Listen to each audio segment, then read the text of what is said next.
So we've gone back into the way, way back machine and pulled out this juicy conversation with Lisa Bragg. We easily fall into this place of proving energy that really hooks us on our past. When we lean into our superpowers and on each other, we end up going further, farther, faster, just like we did in this episode. Have a listen as Lisa shares her key findings from her book, Braggin' Rights, and gives us some answers to how we get out of our own way.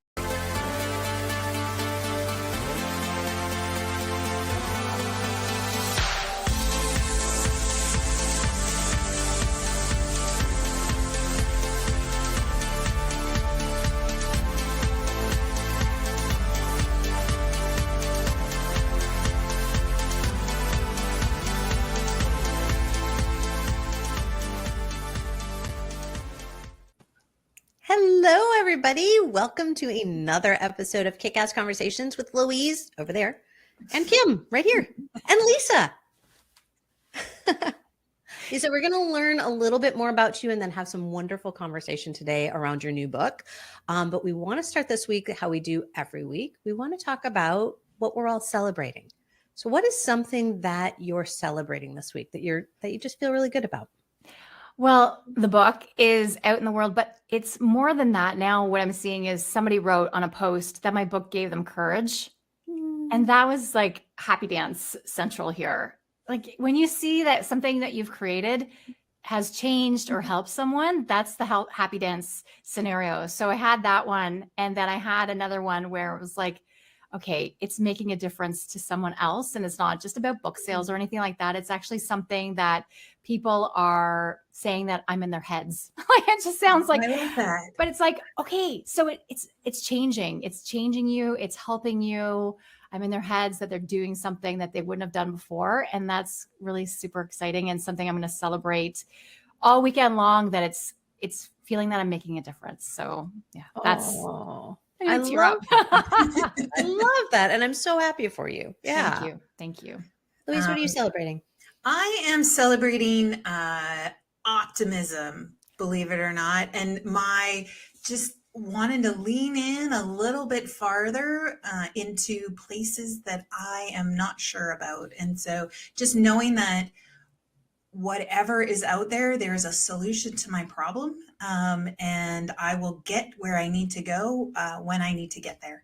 And I'm just leaning way in this week and not worrying too much about what's not working. Because like I've said before, it's all a big experiment. And so let's just gather the data.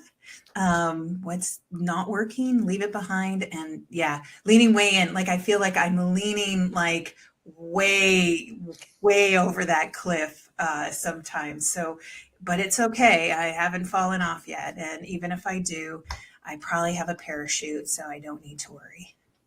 Parachute or a group of friends or something. I guess that could be your trampoline at the bottom. Like you just never know what's going to happen. You never know. So yeah, it's so, and I love it because it ties back into that idea that Lisa was talking about with courage, right? Like we have to have that courage.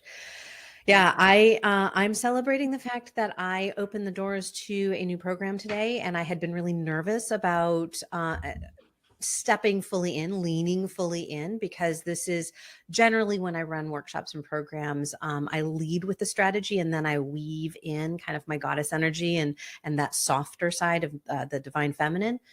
This is leading with the divine feminine and the goddess energy and weaving in the strategy. And that was scary. It was like, ooh, can I be that person that leads in this way versus this way? And man, was it fun. I am lit up and very excited about what this means for the people in the program and where this leads me next. So yay. That's fantastic. Yay. I love those crunchy spots because, right, like when they're crunchy, it probably means we need to be paying attention to them. And that's where we need to focus. So good for you, Kim, and just leaning into the crunch and doing what you know is right. Thank you. Yeah. Flipping the script sometimes just really helps to shake up our energy and to say, here's something new that you wouldn't have gotten to if you had kept with the same old script. So that flip and sometimes flipping it again is going to be something that's going to really keep you going too. So yeah, yes, I like the celebrations. These are great. Well, it's funny as I was thinking about it, I was like, well, we start this all the time with celebrations. So in our own way, like we do our own little self-promotion, our own little bragging about what like we're excited about in our worlds, in our lives, in our work. And so I'm excited to dive further into that in our conversation just a little bit. I do want to let people know like who you are. And so I'm going to read your bio here. And then Louise is going to ask you to actually a very pointed question about how you got to where you are. And then we'll dive into the book as well. So Lisa has literally written the book on how to talk about success. Her book, Bragging Rights, How to Talk About Your Work Using Purposeful Self-Promotion, was just released this month. She's a speaker, advisor, and professional mentor. She is the founder of MediaFace, a Toronto-based content and consulting firm, and she is also a TV reporter and anchor for 15 years. I guess you're retired from that now. I should have said was. Yes. That seems like a lifetime ago for sure. And that's one of the ways is get someone else to read your bio. Like that's one of the ways for easiest self-promotion is hand your bio over to someone else to read. And then it just sounds so much better when someone else is saying it. It's just so easy. That's one of those things we hear from a lot of guests is, wow, that's me. I'm like, well, you wrote it. I just read it. Exactly. And that's the funny thing, that false modesty. Oh, well. And it's like, no. But that's where you hand it to someone else and then they read it. It's like, yeah, that sounds really good. And it's one of those opportunities where we do allow ourselves to say, oh, I have to write something good things about myself. I make like, here's a chance. But it should be all the time that we're not just doing it. And we should be doing it for ourselves. So yeah. Always get someone else to read your bio. It sounds great. Oh, I love that. Love that. So many hats, like author hat, consultant, and then your past with television and media, and I am so interested. Like this is like I feel like a crayon on a piece of paper, your career path. But tell our audience a little bit about like, are you doing what you were meant to do? Like, how did you get here? And what has your career journey been about? I love that it's a crayon. Is it a red crayon? What color is it? Because there's a red thread. It's a red thread when I look back at all of it. So my whole mission is to help people be seen and heard. And going back, I, as a young girl, my last name is Bragg, 2 G's. And I always, once I realized my name meant something, I would hide myself and I wasn't out there talking about myself and I would, play smaller. But I decided to go into journalism because journalism, it's not about me. It's about all the people that I interview and the stories that I tell and putting them in the spotlight. And so I really love that. How can I help people be seen and be heard? And, I think growing up, my family, we were not seen and be heard people, but, we needed that. We should have had that, but helping other people be seen and heard in journalism was a thread. And then when I started a content company back in 2007, when the technology just changed, that was part of helping subject matter experts get online in video for the first time. Sounds so long ago, but it's not really. So helping people there, the red thread through that, and then realizing I really needed to write a book and pull all my learnings and lessons together and put that out in the world. So it definitely is the red thread of helping people be seen and heard. Yeah, it often is a thread, right? When I'm talking to people about, where their next step is in their career or in their lives or where they're headed, they often feel like I'm at a starting line or I'm at a finishing line and I just don't know what's next. And it's like, it's that work to pull that thread through. And when you can find it and pull it, and then the next step it seems to make so much more sense, and you're like, oh, of course this is where I pivot, of course this is what I do next, because you are connected to that thread, right? That's really you, your values and what you believe is really that thread that we pull forward. So I love that. Absolutely. It's so often we don't take the time though to reflect and see that. So we feel like everything is so disjointed and all over the place and just messy all the time. So when you take that time to say, oh, okay, I get it. And here are the values that I have. And what is it that it connects all to it? So some self-reflections needed to really say, oh, I get it. And then you get that, you totally the light bulb moment. And then it helps you move ahead further. And then, like you're already so enthusiastic and passionate about those things that you're talking about. And when you start to light up and your eyes go bigger, then you should be talking more and more about that. So I'm probably the most enthusiastic and passionate person about talking about success. And that it's sometimes, yeah. I love it. Don't simmer down. Right? Thank you. Back at me, right? Back at me all the time. All the time, because we have those places where we get lit up. We want to talk about it. It's just like what I was talking about with the program. It's like, I actually do want to talk about goddess energy. I actually want to talk about divine feminine and how it's not what we think it is. It's not this flighty, heady, like place that we think is not accessible. There's a lot of power in it, but we don't give ourselves that permission to do it. So when we have that thing we're excited about, we want to talk about it. Let's talk about it. Yeah. And enthusiasm counts for so much nowadays. Like if we're talking passion, but enthusiasm, showing up in whatever you're doing, be enthusiastic about it, because that is self-promotion. Then when I show up and I'm like enthusiastic, people notice me. I don't have to know all about it, but I'm enthusiastic and people are like, okay, let's bring her forward. Let's do something with her, where I get opportunities because I'm enthusiastic. And so enthusiasm counts for a lot nowadays, because so many people are just not there. They're checked out entirely for lots of reasons. But when you bring enthusiasm to what it is that you care about, just tiny bit more, and then people really realize it and see it, and they'll connect with you because of it. So is that what I hear a lot of people talking about? Be your authentic self, bring your authentic self to whatever you're doing, let your light shine through. Is that really what you're talking about then?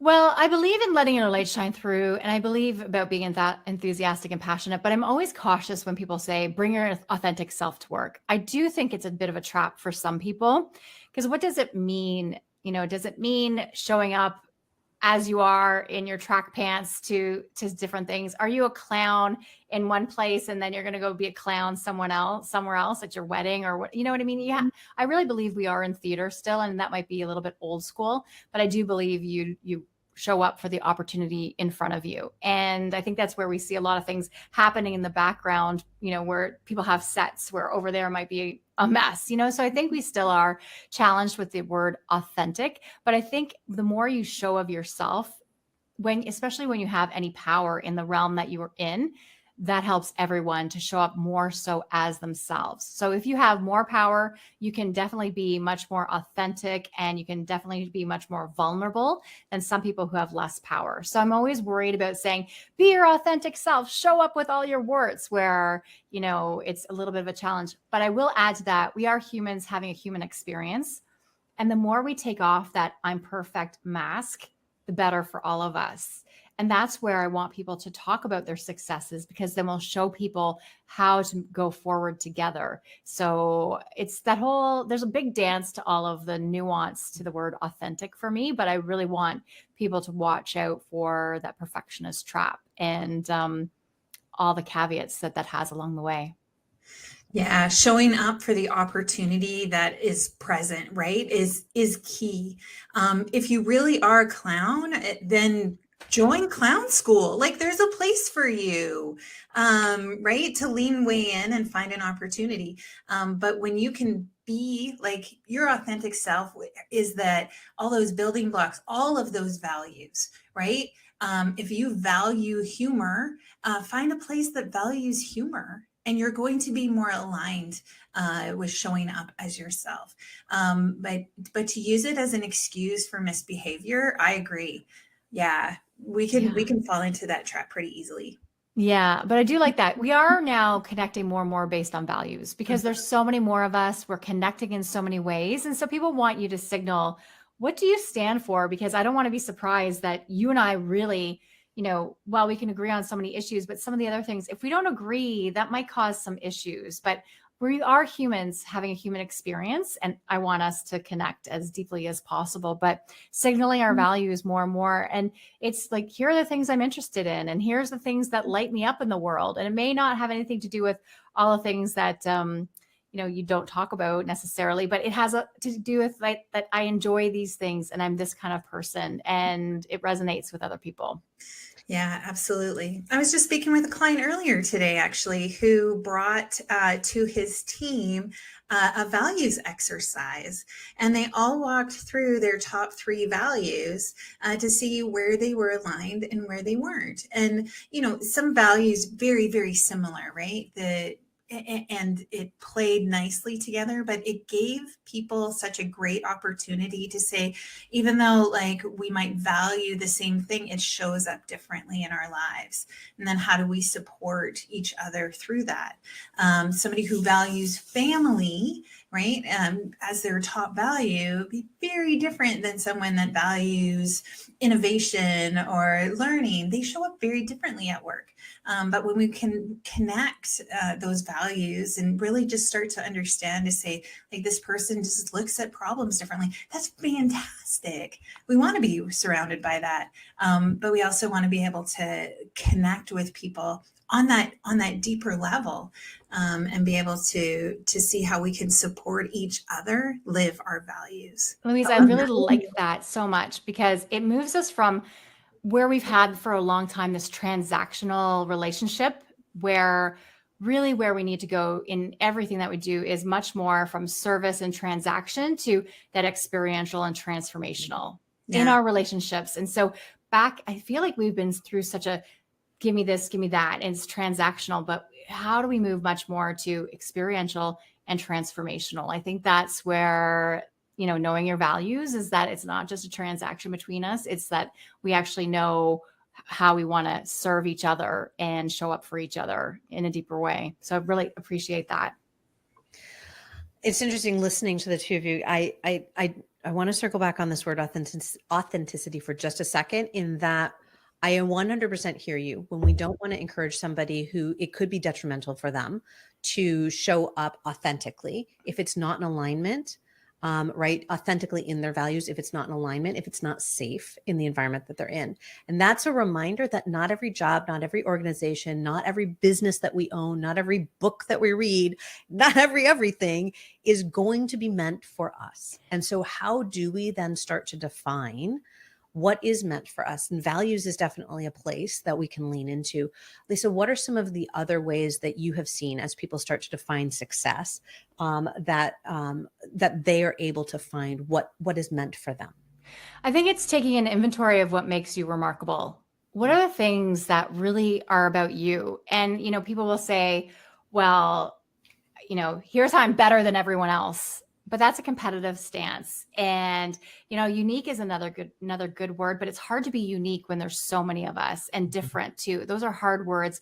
But if you could make a list of all the things that make you remarkable, I think remarkable is just such a positive word too, where unique is good and different is good. Better is hard to, we're adding in the competitive stance there. But when you talk about remarkable, that's a good place to start to really think about what you bring to the scenario and how you want to serve people. So I think thinking about saying, here's what I believe, here's what I could teach people, here's what the curiosities I have, whatever it is that makes you remarkable. People have a hard time defining what makes them remarkable. Google has a program called I Am Remarkable. And they've shown when their participants have done the work, it's very hard. When I've done an exercise in my programs and workshops, it takes them a long time to fill a page of things that they feel make them remarkable, because we haven't taken the time. We're so quick to think of, well, I'm remarkable because of my children or my nieces and nephews. And we put it on those things, which are very valuable, but we don't take the time to think about the life that we are individually leading and what makes us remarkable. So it's often very challenging for people because we haven't done that. We've often put it on our job titles, and what job title doesn't really quite make you remarkable. It's a job title, and that's, positional influence, not professional influence, right? Yeah. So it's fleeting. So you're the CEO today.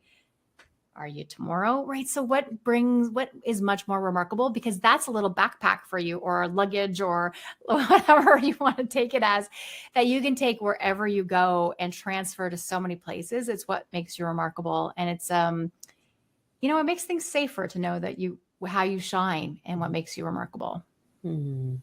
That's beautiful. Yeah, I love that word remarkable because it's not one that we use very often, right? And I can see how hard and challenging.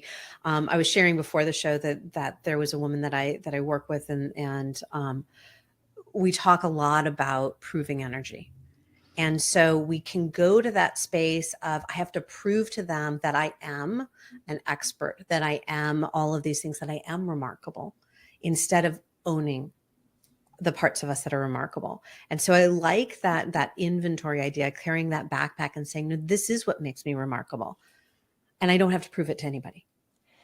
Yeah, it takes time to get there. And I think it starts with courage, but it also comes along with, we feel like we have to prove something. We have to get the next credential. We have to do all of these things. And a lot of it has to do with upbringing. So many of us are taught to get gold stars, A pluses. What you got 96%. Why didn't you get 100%? And so we think in these terms of, I have to prove myself, I have a deficit, instead of showing up in the way that we are remarkable. So it's allowing yourself not to, lose the phrase, be a good girl, put your head down, do good work, and eventually someone will notice you. Did you get that growing up? Always. Right. And so we have that. And so then we feel like we have to prove ourselves or do more work. And I do believe that's why so many of us burn out, is because we have to do so much more than the next person, or we think we do, because we need to prove ourselves and prove that we're worthy. And we're also waiting for that person to notice us. So we're doing so much more work, but they're not noticing us because they're on to the next fire, they're on to the next person, or the loud or mediocre person. And so they don't have the time to really notice all of our strengths, especially now when we're not only competing, we're also collaborating with people, not just the next cubicle over, but in the next country or across the world. And it's harder and harder to be seen and heard if you're not out there letting people know how you shine and how you're here to serve. So I think that comes into it, is that we do feel like we need to prove it because of the past and our reputation. We feel like we need to plug up and make our reputation solid. But what I talk to people about is, your reputation, it needs to be good. You are already good. But what we need to do is think about our future selves and the potential self, and market to where we want to go, instead of always considering and thinking about our reputation and having to get all the next pieces for the reputation piece. It's really marketing yourself on your potential and communicating that and leaving breadcrumbs to the potential you. So I would love to know how you do that with people. Yeah. So a lot of it comes, so it's in the book, but there's so many things in the book. Yeah. But there's in the book, it has some to-dos. So it has to consider, because I really want people to reflect on themselves. So I can give you some quick things, but really we need to do reflection work. So there's a to consider part that helps you really think about whatever the topic is, that we need to think about these things, thinking about our superpowers, thinking about what makes us remarkable. So thinking about those things is the first consideration. And then doing. So it's great that we're going to be inspired after this chat today. And I'm glad that, Kim, you challenged me saying, what can we do? But there are to-dos. They're easier to-dos that are they're simple things to get going on today. And then there's a share.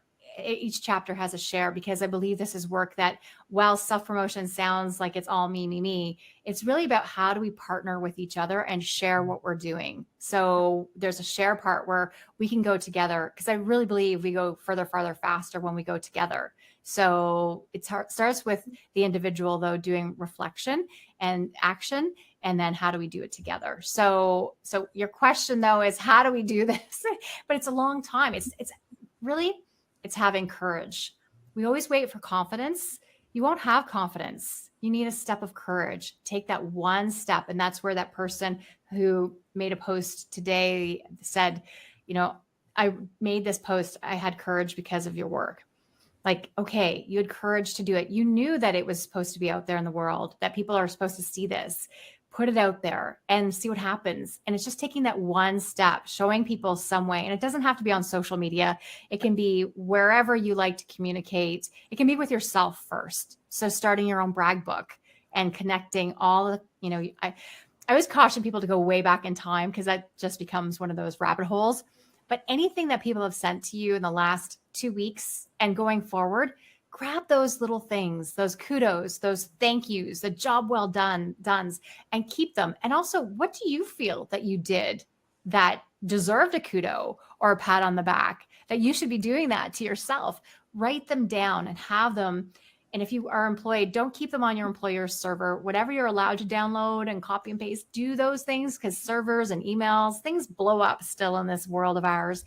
You need to keep those and keep them, print them out if you can, and have them. So that's what I would do, is start first of all with yourself and starting to collect those things along the way that you're proud of, that shows some of your accomplishments and what has made you remarkable in the recent past.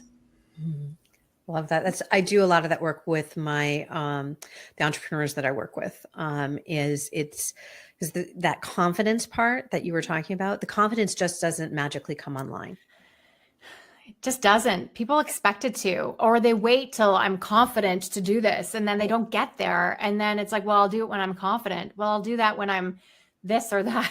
I'll do it when I lose temper. Like, no, we need to do these things today to get to that spot. And the funny thing with confidence too is we take a step of courage, and then we're starting to feel better about it. And then it's the mastery. It's like an S curve. So we go and it's like, yeah, I kind of know what I'm doing. No, I don't know what I'm doing at all. And okay, I know what I'm doing. And I know this. I am the pro at this. And then it's like, oh, now I'm going to jump to something else. And then we do it again. And that's why I call it the imposter experience, because a lot of us are experiencing it all the time because we're doing things that we've never done before. I've never written a book before. I don't know what I'm doing, but I'm having fun and I'm figuring it out.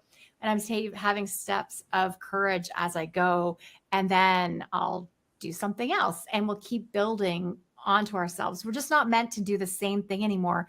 None of us are signed up. No one is signed up for a 30 or 40-year job anymore.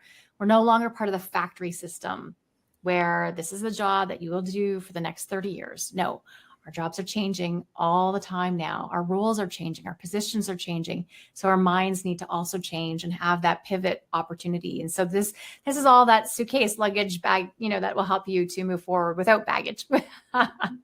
Yeah. And looking for the evidence along the way. Yeah. Because you're collecting it. Collect that evidence. You know what, though? People don't, the research that I did for the book, they're not looking for exactly how many sales you closed or any of that information. They're looking for much more the feeling, the emotional part of things, so that it's not all the data. It's good to have data. I close these kind of accounts, but people are looking for the emotional factor when you're telling your stories about your successes. So people feel like I need to have all the facts, ma'am, and that's nothing but the facts. But it's really the feeling and the thinking that goes into it, because the facts will keep people mired, and most people are based on much more emotional thinking. So if you can make people feel a way, you don't need to always have the deep data, because so many people who are in tech, they're like, well, I don't have any data to support all my success stories. Well, you don't need the data, but what did you do to move things forward? Because people don't look to the data all the time. So I think you just killed Louise just a little bit though on that one. Well, no, I mean, I do a lot of coaching with folks in the tech space, and our conversations end up being like, I want to know what you're proud of. I don't want to know like what boxes you've checked, because I can see that. That's called your job experience. And I can go to that part of your resume and I can clearly see all of your certifications and all of those things there. I want to know what you're proud of. Yeah. I want to know when you walked home walked in the door and you told your dog what a fantastic day you had. There's a very proud moment in there. And so like what made that day fantastic? Those are the stories that you tell. And it kind of loops back into like that enthusiasm piece, is like, what am I really lit up about? Because we're not all lit up about, right? Like I moved a business from to $1 billion by doing X, Y, and Z. But it is about like, what do you really, really are proud of? What made that day a day that you're not going to forget because you had to come home and tell your dog, right? Like those are the gemmy pieces that I love to talk to tech people about, because they do get stuck in like just a laundry list of here's all of the things. And I think that's where we're so much in our heads. And with the new technology that's coming up quickly, this is very important, but it's different now. So we can't just be here.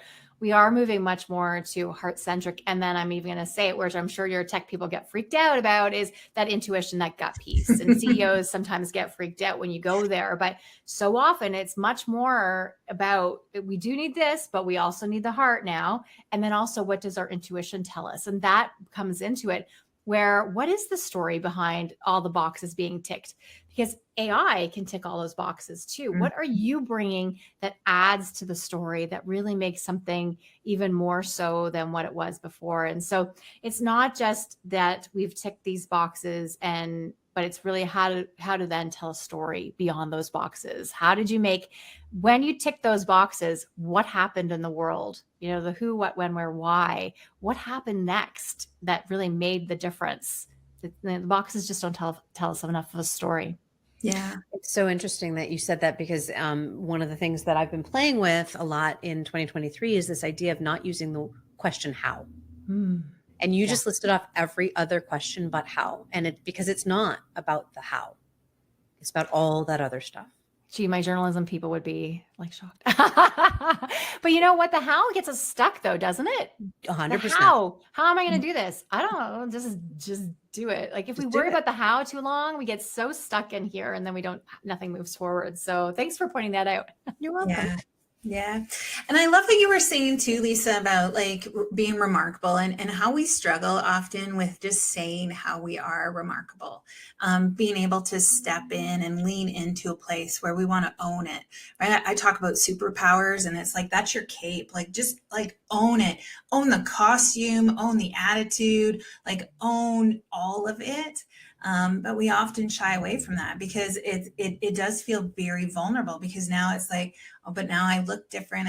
I'm seen differently, when all I really want to do is blend in. But I want to be seen, but I don't want to be seen. And we can get into this internal conflict around what I really want and then what I've been told, right, throughout my upbringing or my culture, my community, not to do that. So there's always this battle, and it is like it's like a Marvel movie in my mind, is that there is always this epic battle that goes on, and the superpower in your cape and who you are, that's the battle you fight first, is that internal one.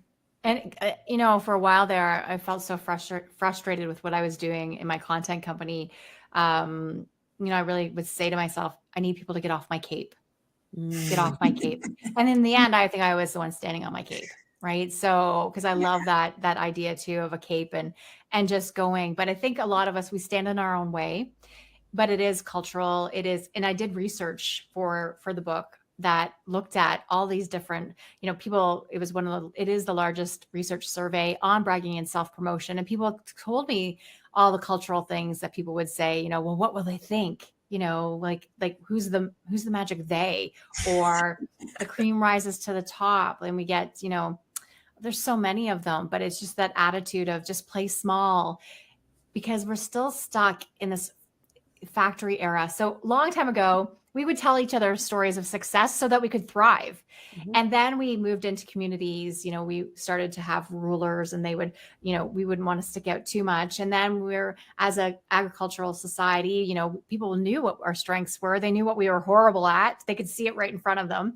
But then we moved to factories. We moved into this era of factories and moving to these big cities. And we would want to stay in line. You know, some of us willingly went to factories because we wanted, you know, a different paycheck. We wanted the safety of a paycheck. Some people were forced to go to factories, we know, but you know, a lot of people went there for the stability and the style that agriculture couldn't give us. But we were taught in that era, because we needed to be safe in the factory. We got this hierarchy that really, you know, came down on us. Don't have your own ideas, you know, stay in line. We know how to line up. You know, we didn't know how to, like, lining up, the bell, responding to these things. It's so ingrained in us for so long now. But we learned the factory system, put your head down, do good work, and eventually someone will notice you.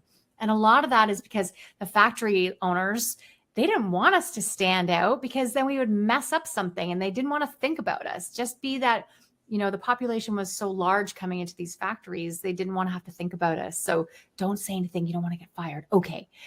But now we've moved into, so that was the fourth industrial revolution. We moved into the fourth and fifth almost immediately, and we're still stuck in these old ways. And so how do we move forward? We need to, yes, we do need to fit in, but we also need to stand out at the same time as we move into this imagination era or whatever whatever we're in. We won't know for a while what we're in, but what is this? We don't know, but we can't stay stuck to the old social norms that tells us, bragging about yourself violates modesty norms. If your work were that good, it would speak for itself. Like only if you're close to power. So yeah.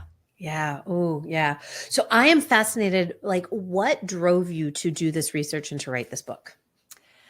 So, my last name is Bragg, and realizing from a long time that people struggled with telling their stories of success. I think that's, people didn't always want to be seen and heard when I was in journalism. They would pass the mic to someone else far too often.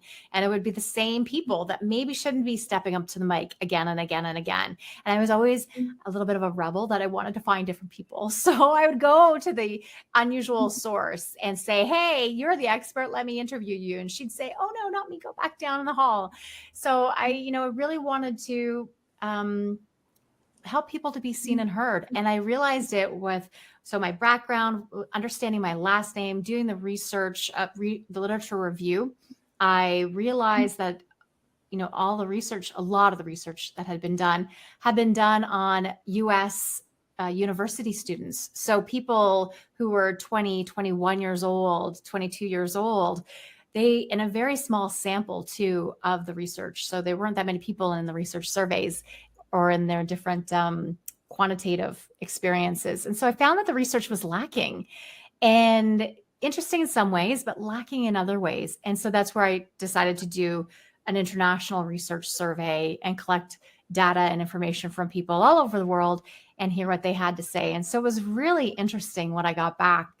And that helped inform the book. But I was just really passionate. When I'd see in the business journals, like Harvard Business Review, don't brag and don't self-promote, especially if you're a woman. I'm like, well, why not? And so that was part of it. And as much as I love the work of author Adam Grant, who wrote the originals and so many things, he has a favorite quote that every time just gets right under my skin. And it's that bragging violates modesty norms. And if you were that good, your work would speak for itself. I might have messed that up a bit, but most people are like, really? And so I had a chance in 2020 at the beginning of the pandemic to ask him, do you still stand by that, especially for women of color, Indigenous women? And he said, yes, because the research says bragging and self-promotion is not dangerous, but women are penalized when they brag and self-promote. And it's too hard. So he said, yes, that it's a challenge essentially, and in a negative way. And so I said, well, why do we have to wait for the research to change? Shouldn't we collectively change the research? Like, what comes first? And so that's where I said, no, we need to come together and start changing this attitude that we shouldn't do these things because we need to do these things. There's no way that we're going to get ahead by waiting for someone to see our work. We need to put our work out there into the world and show the moments and not just the milestones or when someone else says, yes, you are the expert. I bestow you the expert level. No. We come into it on our own and share our strengths with the world. So that was a long explanation for it, but it's all in the book. But I'm really passionate about the research part of it because it's not just, it's along with the lessons learned from the clients and the workshops that I've done, but it's also an international perspective. So it's not just me from Canada saying, here's what I found, but it's me from Canada saying, here's all the people around me being Canadian, which we have this beautiful country of so many different people, but it's also me going to the UK, the US, India. I interview people from Japan and Australia and so many different cultures to say, what was your experience with bragging and self-promotion? To say, here's what a lot of people think, don't ruffle feathers, or what will they think, or all those things. And it's funny that so much of it is cross-cultural. The tallest nail gets hammered down was another one I liked. The tallest nail gets hammered down. Yeah. Interesting. I just had this conversation earlier this week too about something I had said to my partner around the fact that like I'm a really good coach. I own it, and I have the data. If that's what you need is data. But I'm really good at my job. And he said, whoa, right? That's tooting your own horn. And I'm like, well, yeah, because who else is going to do that? Right? Like I'm the expert in what I do. And so I believe I owe it to my clients and to the work that I do to speak up about the work that I do. And we all are experts, like you said, we have our own views, our own opinions, and our own experiences that bring a unique look to everything that we do. And so I believe I have it's almost like my mission to say, like, to stand up and talk about the work that I do and how I do it uniquely and remarkably.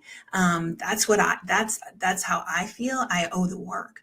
I don't think I brag at all. I think I'm telling the facts. That's what it is. But it takes a long time to do that. And we keep hearing things like that too, right? To like, whoa, right? Like, do you need to toot your own horn? If that's what you're going to call it, then this is what that is. This is what I'm doing. Absolutely. Because work doesn't speak for itself. It doesn't have a list. They don't have lips or mouths, or right. Work doesn't think, we do. And so I think we have a place to actually speak for the work and how we interpret that. So a few things to unpack in that. First of all, it's absolutely what you said. It's how you are of service to the world. That's what it's about. So when you talk about what your strengths are and how awesome you are, that's how you serve. And so by allowing people to know how I'm here to serve, that's a service to them. It's being of service. And then they know, but we've gotten trapped in the words, we think we have to have all this humility, but then that is a servant attitude. We're here to serve, but we're not servants. But part of it too is that we've lost the meaning of brag. So bragging originally, I'm going to take you back 1325, it meant to shine and shimmer. Shine and shimmer, and then bravery. That we tell stories of our bravery. And then along the way, we made it into this thing that was supposed to be icky and don't do it. And that's the factory era keeping us down, because so long ago we told stories about our successes, but now it's this, don't talk about it. But it's because we get confused. Bragging means to talk about your success with pride. I believe in some self-love, because pride also means self-love. It's not always the downfall. The problem is we get trapped up in a bigger word that we don't want to say, is self-aggrandizement. Like blah, blah. Self-aggrandizement, which really means that icky, that puffery, that I'm better than you stance that we actually don't like. And so we get confused in the words. And, bragging rights is actually often celebrated. It's like, you have bragging rights. You're better than people. Like, you deserve that. And some of it gets caught up in, well, who gets to decide what's good and what's not? Who is this magic person that gets to say, you get to decide that was good or not? So I challenge all these kind of things, because if you are here to serve and you're of service, don't worry about the negativity around the narcissism or the ickiness of being boastful. It's not about puffery or putting other people down. Reframe it as, here is how I'm here to serve. I'm here to serve. And that's going to take away any of the ickiness for you and allow you to then help people, because that's what we're here to do. Yeah. It's so interesting that you say that. I so most recently come from the nonprofit world, work with social impact entrepreneurs. That's who my clients are. And that idea of being here to serve, 100%, they're all bought in on that. And it goes to that place of, but I'm here to serve. So that means that I am meek, and I'm smaller. I am less than, I can't. And it's like, and that is my joy, is to go in there and to show them, when you can't serve when you're invisible. Yeah. You can't serve when nobody can hear you. Yeah. And Kim, that when they're invisible, if you're coaching also for people who are, well, everyone, but especially people who are employed, that invisibility becomes corrosive after a while. Mm-hmm. We humans are meant to be seen and heard. It doesn't have to be by the world, but we are meant to be seen and heard. And when you have that invisibility cloak, tied tightly around you and you're that hidden gem, it becomes corrosive. And people will then leave because they see somebody who's mediocre getting ahead because they've been louder and prouder and talked about, the lesser successes that they have. But because we think it's a servant attitude. Too many of us here, be a humble leader, have humility. We hear it too loud. It's too programmed in our brain. It's too amped up.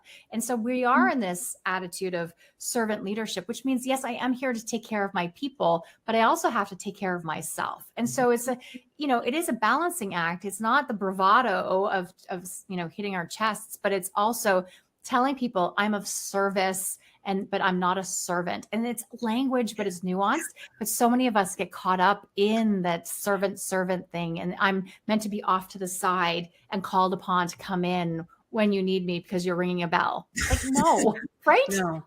No. It absolutely, you hit a place with me because I have those conversations. I'm like, you're not a servant. You're not a servant. And when we talk about service, we are not talking about servitude. There is something very different. Yes. It's so different, but we're so lost in the language of it. And again, some of the, attitudes that it's meant for some people, but not for most of us. Anyone who's listening to this is not supposed to be that servant. And don't worry about humility and don't worry about being humble. You need to start being seen and heard and putting it out in a word and a thinking of service. And that's, I'm here to serve and help people along the way and also help myself with that. So the more I can help, the more good things will happen in the world. This has been such an amazing conversation and time has flown by. I just looked up at the clock and I was like, oh, okay. So I would love to ask the question I love asking every week is, what is our golden nugget? Like, what are we going to take away from this conversation, put in our pockets and take with us today? Well, so I'm going to put my cape back on, I think, from Louise. And I think it's, what, I think I really want to talk more about, service and servitude and humble and humility in more of my work that I'm doing, because I think we get the servant mixed up too much. And I don't know if I've there's so much in this book, but again, you can't have it, 300, 400 page book, but that servant attitude, we need to understand that a bit more. So that's a gem I'm definitely going to take away. So thank you for that. Yeah. Mine is shiny, bright, and brave. It's like, can we just own that? And what a bright place it would be when we can own that.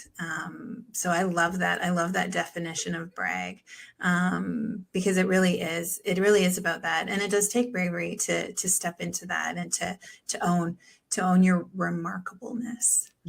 So I love that. I love that word too. Geez.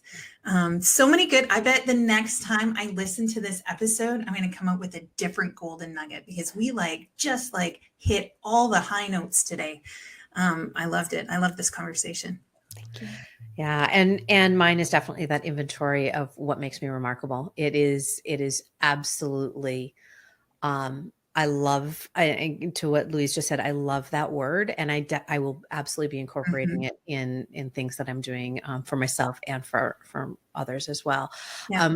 I wanted to share. So Heidi out on LinkedIn said, my takeaway is I'm here to serve, but I am not a servant and don't play small. Beautiful, beautiful, Thank beautiful. You. So Lisa, you have a book. Maybe a book. There we go. Bragging rights. So you can't see on there. This is what I love is the full title. So bragging rights, how to talk about your work using purposeful self-promotion. Yeah. And the purposeful word was really important. We talked about smart and savvy, and it's like purposeful. It's the intention, it's what is intentional, because this is not about you running off and screaming from the mountaintops on social media. It's really about being purposeful so that you will take action and you will be inspired. You will take action, but that'll make a difference in your life and the life of people who are around you. So there's also a chapter, if you're a leader, dedicated as a leader to helping your teams shine. So it's for you, but it's also for all the people that you coach, lead, mentor, or care about, that they can really succeed because of this book. So no more hidden gems. No more hidden gems. No more hidden gems. So where can people find you? Where can they find the book? All that good stuff. Oh, thank you. You can find me at lisabragg.com. So Lisa with 2 G's. There it is on the screen, but lisabragg.com. You can find my book at every retailer. It's pretty much everywhere now. So it's pretty exciting. And it's available now as an audiobook, the paperback book, and the ebook. So whatever your reading pleasure is, or listening pleasure, you can find those there too. And find me on social media. I'm quite active on LinkedIn. So I'm Lisa Bragg on LinkedIn, and other channels. I'm that Lisa Bragg. So I appreciate you. Thank you. Love that. I'm the Kim Romaine, so I can appreciate that Lisa Bragg. Right? Because somebody got it first. So I'm that Lisa Bragg, so that one. Which I think goes to that place of bragging. Like, I'm that one. I'm that one. Yeah. Beautiful. It's being memorable. Exactly. We're going to quickly let people know what we have coming up next week. We're going to do Unmasking the Imposter Within with Michelle Delgado. She is a transformational coach working in the business sector as well. And so we're excited to have that conversation next week. Lisa, it has been a joy and a pleasure having this conversation today. I appreciate you and thank you so much. And being gratitude and saying thank you is also part of self-promotion. So I thank you very much for this opportunity. Absolutely. Thank you. Such a pleasure. Not the last time we're going to converse at all. Okay. Looking forward to it. All right, everyone. Have a good week. Take care. Bye. Bye Thank for you. now.